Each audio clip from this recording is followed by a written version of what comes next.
Welcome to our podcast today. Ask Aaron and ask EJ. This is Coach Eric Johnson, the brand. Hey guys, and this is Coach Aaron Thigpen, the source. EJ, we've got a subject here that we think is timely right now, and it's timely, I guess, all times of the year. But one reason why we're talking about it now is because baseball season started for, I guess, most everyone now. Uh, Right. Tryouts are over. Some of you guys have made the team, some of you guys haven't. And actually, we've got two podcasts that we did last year. One called So You Got Cut. The other one is So You Made the Team. You guys might want to reference those as well. But I want to talk about, I guess today's podcast would be mastering the game inside the game. All right. And what we mean by that is staying mentally strong amidst the politics of team sports. Some of you guys are probably in a situation where you were trying to make one team and you got cut, or maybe you were trying to make a team and didn't make that team, or you, I guess for lack of a better term, and I don't want to disparage them, but maybe you were demoted. Maybe you didn't make the team, the high level team you were trying Right. for, and you're on the B team. So, a couple different scenarios. And, I just want to dive into how do you handle that? What can you do maybe to insulate yourself a little bit more from the politics of sport, if that's even possible? And then, how do you handle it moving forward when things don't quite go your way? So, Well, interesting subject. What are your thoughts, EJ? yeah, Aaron, I like this subject. It comes around during the seasons when players in high school or on any other team have tryouts, and tryouts have just ended for spring sports for high school, so this is pretty relevant at this time. My thoughts are this is that I think going in, our athletes really prepared for it mentally. What if they're always like, I'm going to make this team, I'm going to make this team. But what if you don't make the team? How are you going to deal with that? And that's tough because it's a shot to your ego. So you Hmm. have to figure out how to navigate and set a new goal Hmm. and get prepared for maybe the summer season. Maybe use this high school experience Hmm. as a way and means to be ready for the college, excuse me, the summer season.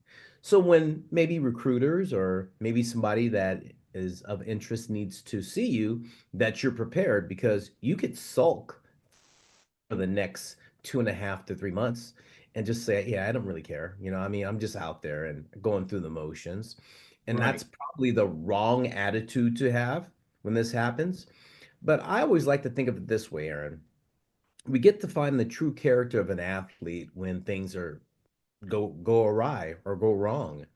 And I think athletes have to build a toughness about them when things don't go well. I mean, like life, everything's not peaches and cream. You're gonna have struggles, you're gonna have speed bumps, road bumps, whatever you want to call them, and you have to be prepared to adjust immediately, get your head in a very solid place so you can grow and get better. So that's kind of like my thoughts initially on it, and we can dive a little bit deeper into some specifics, but I think athletes, you know, put, as I say, making that team the only priority in their life. EJ, And they can need you, to think about EJ? having a plan.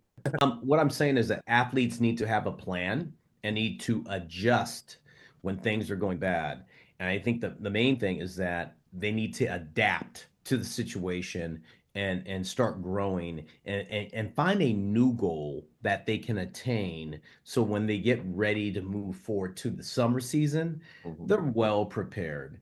And take this as a way of not a demotion, but as a experience that you learn a little bit more about the politics or maybe how the game is played or what you need to do better so this doesn't happen to you. Those are my initial thoughts. Okay. Yeah, no, I would agree with all of that. like my mind goes a couple different directions with this subject. I guess the most one that stands out in most of me is kind of knee-jerk response is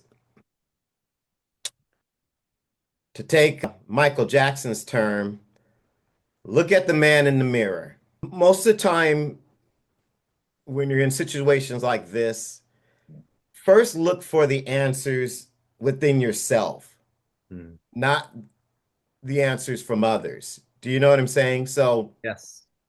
do an honest assessment. Did you do enough to be prepared? Did you put enough effort into your tryouts and workouts and showing that you wanted to be a part of the team? All of those sorts of things. We always talk about one of our just recent podcasts. Are you adding value? That should be a question you're asking all the time. I grew up with parents that kind of had that tough love where it's like, okay, well, what did you do to make this or not make this happen? Now, I guess in today's society, that might be, well, why are you blaming the victim?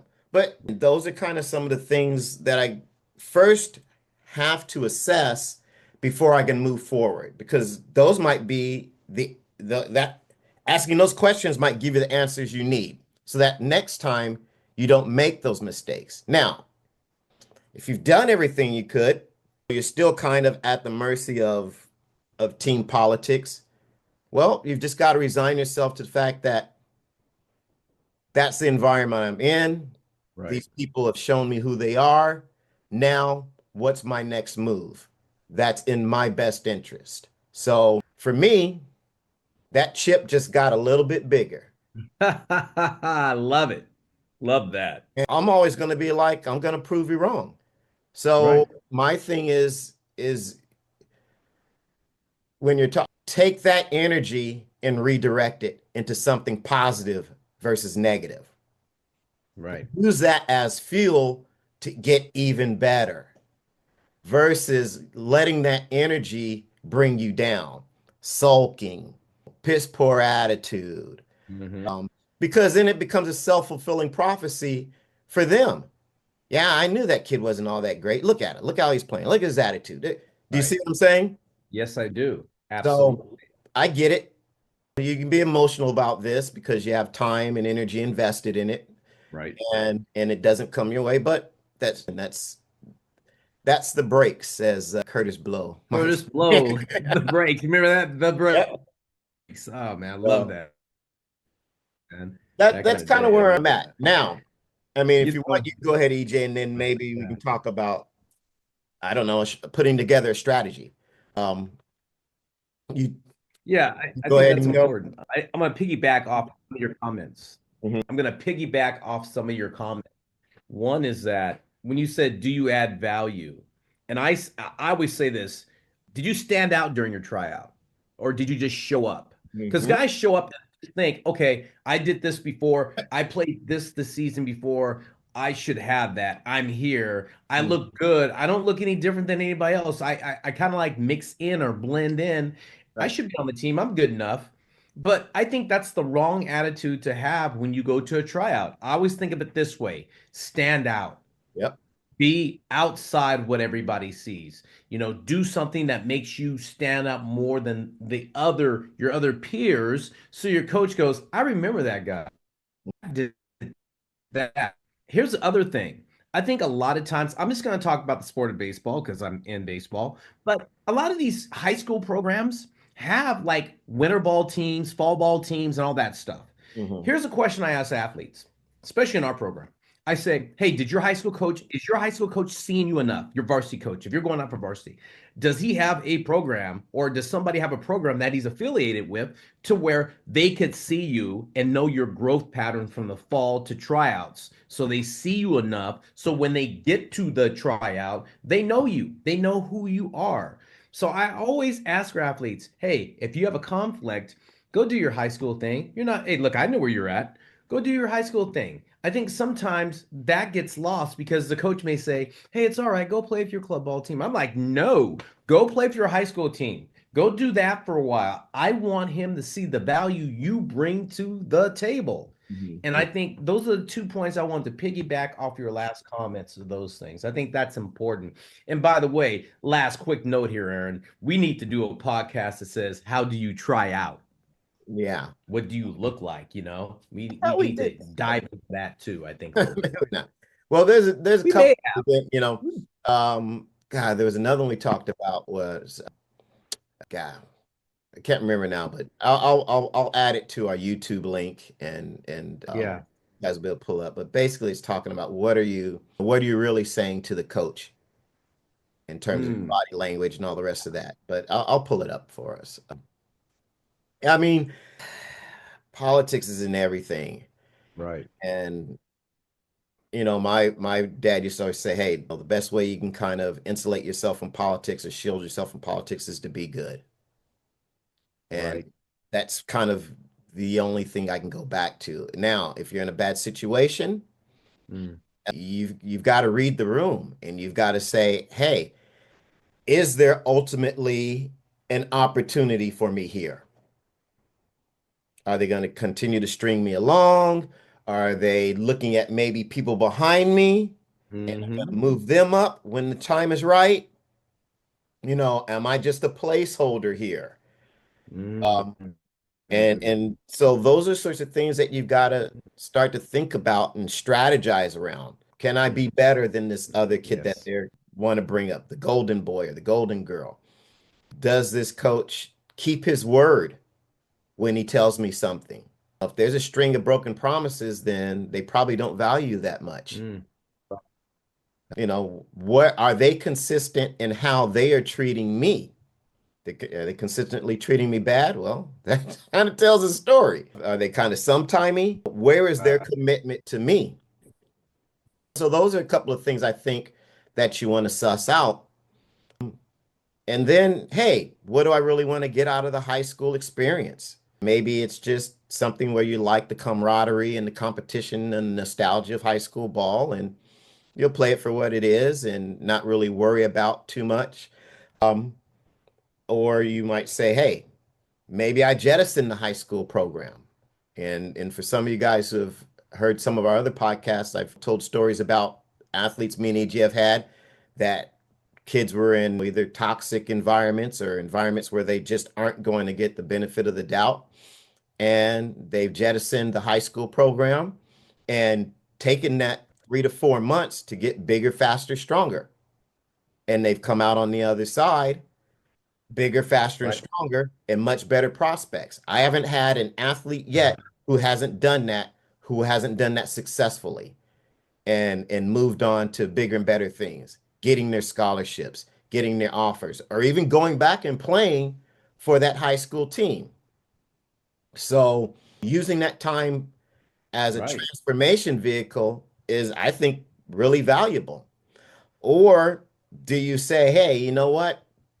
In playing the politics game, all right, I'm not going to quit the high school team, but I'm going to give them minimal, I guess, time in terms of my training. I'm not going to sacrifice now my training, my hitting, my fielding lessons, or whatever it is that you need to do. I'm not going to let that I'm not going to let my season minimize that. I'm going to keep going strong with that so that I'm ready in the summer for to be in front of the eyes I need to be in front of. Because I tell kids like this all the time, unless there's somebody they're recruiting on your team or the team you happen to be playing, scouts aren't there. Okay, for the most part. EJ said this 100 times. The institutions don't have the manpower and the bandwidth to send scouts to every high school game unless there's one particular showcase athlete Right. that they want to see. But they're not coming to see you. Okay. So if that's the case, then you need to be ready for that time of the season, that time of year when those eyeballs are going to be on you. And if that's not the high school season, then it's maybe the summer season or, a fall season where you're going to some tournaments. That's where you need to focus your attention and make sure you're ready. So High school can be a vehicle for that in terms of maybe if you're getting your reps and everything. But if it's a time suck, then you got some choices to make because you basically can be throwing away a year or a season waiting for something to happen that may not happen, you know? Yeah, I think, Aaron, you said having a plan and adjusting. Athletes don't seem to kind of get that when these things happen. And they just kind of go around for 2, 3, 4 weeks. Next thing it's a month, 5 weeks, 6 weeks, and haven't really stopped, hit the stop sign and say, let me reassess. And that's when I think they need to go to a mentor or go to their instructor or go to somebody that's training them and ask them, hey, listen, this is what happened. What do I do? Right. What should I do now? I think athletes are afraid to ask for help. They're afraid to ask their parents, first of all. Now, I think they need to go to somebody like us and say, "Hey, where do I pick up?" Or I would like to turn the question back around on them and say, "Okay, what do you need to do now? And how are you thinking?" So I think a mindset and understanding how to adjust in these situations is crucial for these guys and gals who are out there trying to be the best that they can be. And I think you say something very important. You need to train during your season. I mean, you need to reassess and say, "Hey, it's a time suck. I need to say, how did I get here? I trained really hard. I don't need to stop that. If it's a time suck, I need to continue to grow, get stronger, faster, be competitive." You need to kind of say, "Hey, what didn't I do?" You said man in the mirror earlier. What do I need to do? Right. So I can't agree with you enough of what you're saying because there's too many kids almost feel sorry for themselves, Right. or their parents say, hey, yeah, you kind of got messed up a little bit, and then their peers say, yeah, you should have Hmm. done that. Next thing you know, it's 1, 2, 3 weeks later, Aaron, and they don't know how to regroup. I mean, I've had some guys who've gone through some of these things, and I'm trying to get them back on track and say, it's all right. Let's move forward. Let's grow. Let's figure out how we use this period of time to achieve our next goal. And then I also say, let this be a lesson to us. Let's not take things for granted. I like exactly what you said because I agree. And two things kind of jumped out. And one is, you know what? Have a contingency plan, especially if you're, Mm, those kids who are trying to make varsity, but obviously junior varsity is what athletes get dropped down to. Now, frost off is generally you're on right, or you're off. But so, right. or if you're frost off, you're trying to make JV and you get dropped down to frost off. So maybe have that contingency plan in your mind where you're saying, okay, well, if I don't make varsity, what does my season look like now? And Mm, maybe set some of those things up and put those things in place so that you can make that switch. Because when you have a contingency plan, I think it's easier to move forward. You don't lose that confidence and you say, okay, well, now I'm just redirecting and this is what I'm going to do. The other thing I think you athletes should start to do, and and do this respectfully, is start to hold the coaches accountable. If you're having mm, these conversations with these coaches and they're telling you one thing and then all of a sudden do another, well, have a conversation with them. Maybe there's something lost in translation, you know, but you want clarity. Yeah, one of the story I always tell about the kid who decided not to play varsity ball. The coach said, well, you're not big enough, you're not fast enough, you're not strong enough. Okay. Well, that was pretty clear. So the kid went back and got bigger, faster, stronger. So ask your coach, hey, coach, why didn't I make the varsity team? Or why didn't I make the JV team? And get clarity and see if you can get clarity from them. And this is going to do one or two things. It's going to either help give you a roadmap to improvement, or it's going to expose the coach as to what their true intentions really were. Now you know where you sit. wow. Now you know where you sit and you can make your moves accordingly. Okay. I even in track and field in college, my coach it seemed kind of harsh at the time, but my coach was pretty cut and dry. If you run this time, you travel. If you don't run this time, you don't travel. Very clear. Okay. And talk to these coaches. If I want to play varsity ball for you, what do I need to show you? Right. Show them those things next season. And if you still don't get the benefit of the doubt, you know where you stand. Maybe you're not making the cut, you're not good enough. Maybe there's some other reasons, but get clarity, because with the clarity, you can then make the proper decisions. But I think, like you said, EJ, athletes kind of wallow in this kind of ambiguity, and then other people are feeding into that, and all they're doing is basically running in place. They're basically stopped, and they're not moving forward. And the key is always to be moving forward. Even if you have to zigzag, still move forward, but don't Right. stop. The game within the game, Aaron. That's what they say. And that's what we're talking about today. And this is Ask Aaron and Ask EJ. I'm Coach EJ, the brand.